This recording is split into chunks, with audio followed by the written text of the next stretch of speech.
GBMP proudly presents their next training DVD, narrated by Ron Pajalti, the Continuous Improvement Manager at GBMP, entitled A Slice of Six Sigma.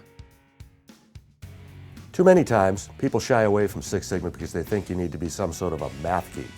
Well, that's not the case. In this video, we're going to show you some fun as well as some real-life examples of how Six Sigma and the associated DMAIC process, which is define, measure, analyze, improve, and control, have been used to reduce variation.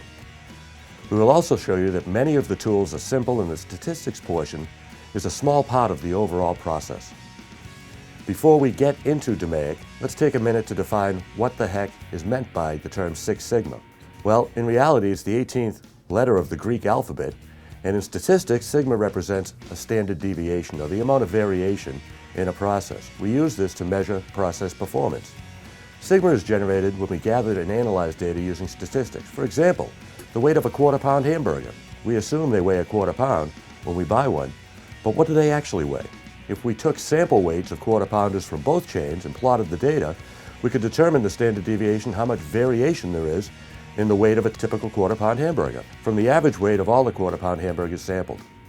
Through the empirical rules of statistics, we know that we have properly sampled the data and the data is normally distributed. 68% of the quarter-pounders we measured should fall within plus or minus one standard deviation of the mean.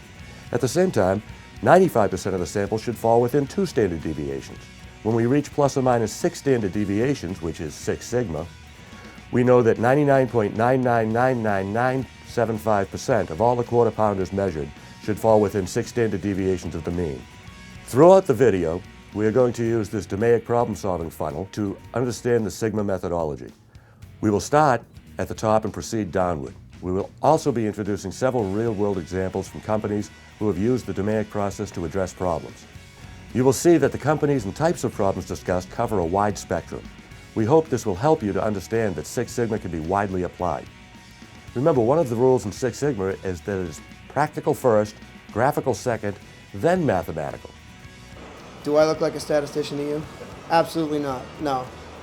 It's basically gathering data, analyzing it, finding the problems, going to the root cause, hitting the root cause, solving the problem, and sustaining it.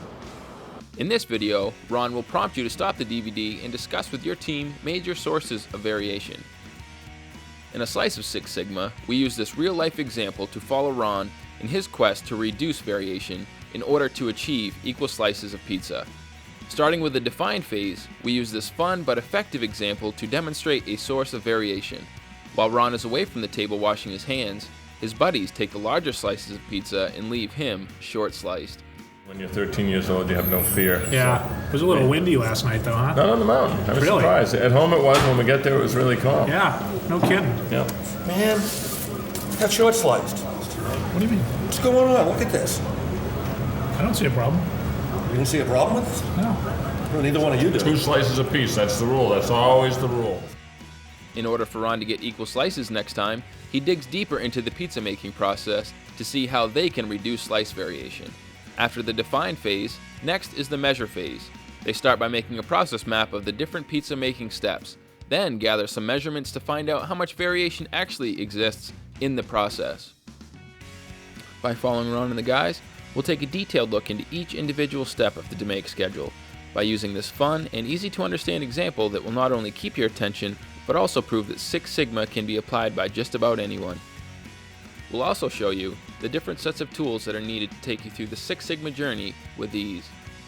This video will show you how to use the tools and when to use them throughout your process to achieve results without ever getting short-sliced again.